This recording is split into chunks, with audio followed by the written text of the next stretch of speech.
Pak, Piala Dunia Pak. Dia di remote semalam. Jadi kenapa aku pakai baju hitam ini? Baju jaga Piala Dunia ini. Berduka kita. Kasihan dengan timnas kita yang sudah berlatih bertahun-tahun.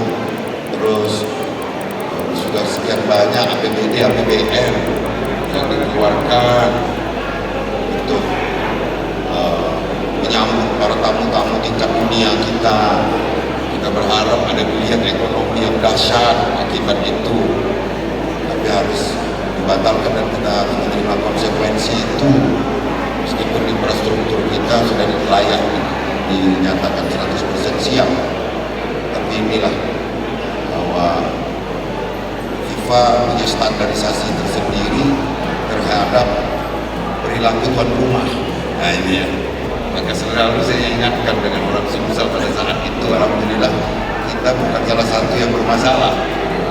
Kita ingatkan kesiapan infrastruktur benar kita perlukan, tapi kesiapan kita menjadi tuan rumah yang baik itu juga wajib. Nah, ternyata daerah lain yang punya menjadi faktor penyebab. Bahkan saya sudah nyatakan untuk drawingnya di Sumsel ya, setelah gagal di Bali kemarin. Nyatanya bagaimana mau drawing kalau Piala Dunianya sudah di-remove dari Indonesia. Jadi mudah-mudahan nasib persepak bolaan Indonesia akan tetap jaya, di bawah semangat dibawa oleh PSSI dan hadir dari masyarakat. Pak, untuk stadion Pak, apa?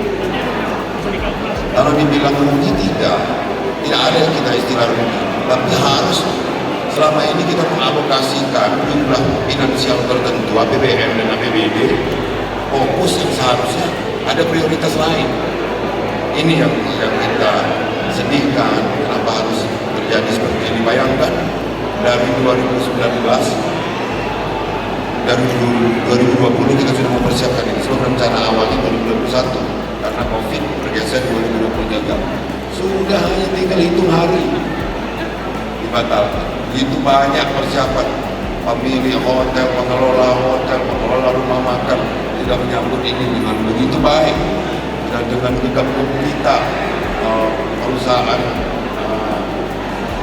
pariwisata sudah begitu menunggu tamu-tamu tingkat dunia ini. Tapi kita insya Allah akan mendapatkan hikmah lain yang diberikan. Jangan lupa subscribe, share, komen, dan like ya.